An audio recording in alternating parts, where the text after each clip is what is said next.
Deep in the heart of a fractured feudal Japan, an era of chaos and strife, a visionary warlord emerged, a bold strategist who wanted to stamp his name on the historical record by pursuing the unification of Japan. He was Oda Nobunaga, one of the three major heroes of the unified Japanese state. His real story mingles with the legends that have blossomed from his astonishing deeds. His epic campaigns, unflinching resolve, and audacious spirit have inspired generations, drawing both admiration and fear. But what is the story of the man underlying the myth?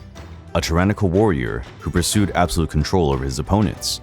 Or a tireless revolutionary who could see beyond the chaos of his time and longed to mold a united Japan under a new order? This is the saga of Oda Nobunaga. Oda Nobunaga was born in 1534 in Nagoya Castle, Owari Prefecture, as the son of Oda Nobuhide, the leader of the Oda clan. His birth occurred in a splintered Japan, right during the Sengoku era, where feudal lords vied for territory and power, sending the country into a seemingly never-ending tailspin of war and scheming. At the time, the Oda clan was a medium-sized stronghold in Owari, controlling a strategic region, but constantly under threat from more powerful clans, such as the Imagawa to the east and the Saito to the north. While not among the most influential in Japan, it had significant regional importance, acting as a bridge between the main trade and military routes in the central region of the archipelago. Oda Nobuhide was a practical leader and a talented warrior. He had cemented the clan's hold over parts of Owari, but his position was continually challenged by internal and external factions. The political situation was volatile, and the clan's future depended on brittle alliances, political marriages, and battlefield victories. Despite his efforts to maintain power, Nobuhide was well aware that the Oda's position was indeed fragile against the merciless backdrop of war. Nobunaga was born into this unstable and challenging environment. From the very beginning, his life was bound to be marred by both external and internal conflicts. Heir to the clan, he shouldered the burden of upholding and expanding his family's legacy in an atmosphere where only the strongest survived. But no one could have guessed that this boy, born into a minor clan and beset by adversity, would become one of the greatest conquerors in Japanese history, changing the fate of his homeland forever. Owari Prefecture, the birthplace of Nobunaga, was a microcosm of the division that ravaged Japan during the Sengoku era. While nominally under the control of the Oda clan, the province was a far cry from a unified territory. Internally, the clan suffered from bitter divisions between various family branches, each contesting control over chunks of territory, while the outside powerful neighbors pressured it. Nobunaga's father knew that the clan's survival would rely on more than fighting external enemies. The greatest struggle was internal unification. The Oda clan was formed by several subordinate leaders, known as shogodai, who controlled small castles and villages within the province. These often resented Nobuhide's central authority, behaving like self-governing lords and staking rivalries that weakened the clan. Unifying Owari was a strategic necessity for Nobuhide. Unless he had complete control over the province, he could not efficiently consolidate resources or mobilize troops to face external threats. To achieve this goal, Nobuhide turned to a blend of military force, political alliances, and diplomatic maneuvering. The struggle to unify Owari was far from simple, nonetheless. There were influential individuals from the Oda clan who regarded Nobuhide with distrust, considering his ambitions a threat to the local balance of power. Rather than uniting strong leadership, clan branches often feuded with each other, weakening any efforts at centralization.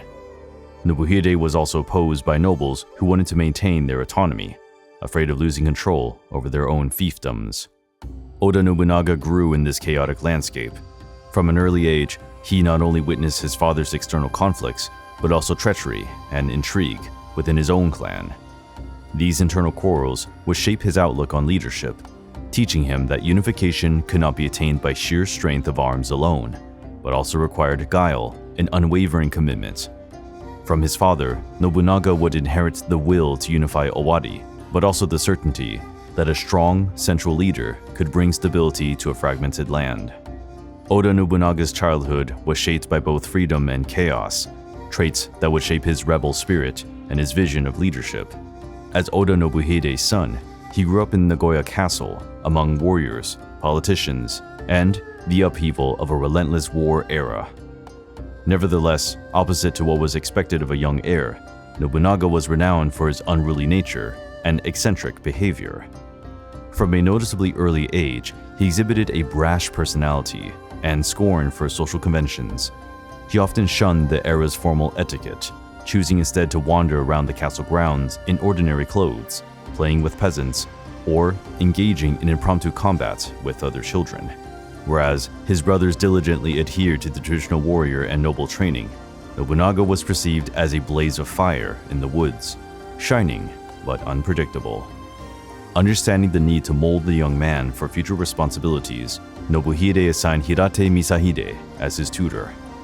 He was a well-respected samurai who had served both the imperial court and the Ashikaga shogunate, as well as being a trusted advisor to the Oda clan when he undertook the monumental task of educating and disciplining the clan's heir.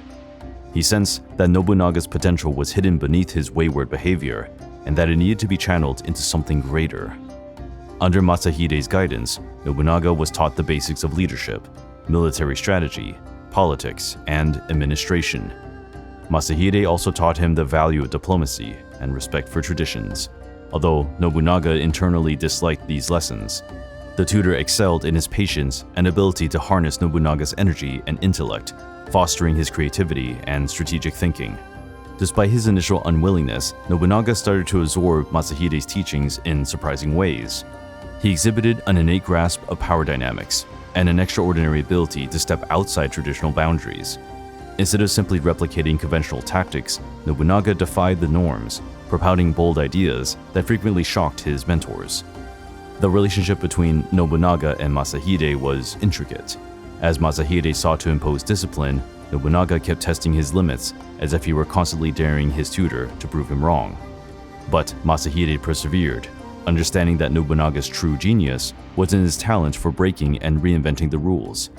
Though bumpy, his upbringing was vital in shaping the young leader. Under Masahide's guidance, Nobunaga started to excel in areas such as military strategy and political order, crafting a unique vision that would later put him ahead of his contemporaries. Nevertheless, the untamed spirit and irreverent nature of Nobunaga lingered, turning him not only into an effective leader, but also a revolutionary in an era of inflexible tradition. However, the chaos boiling over in Owari and outside its borders was about to reach a tipping point.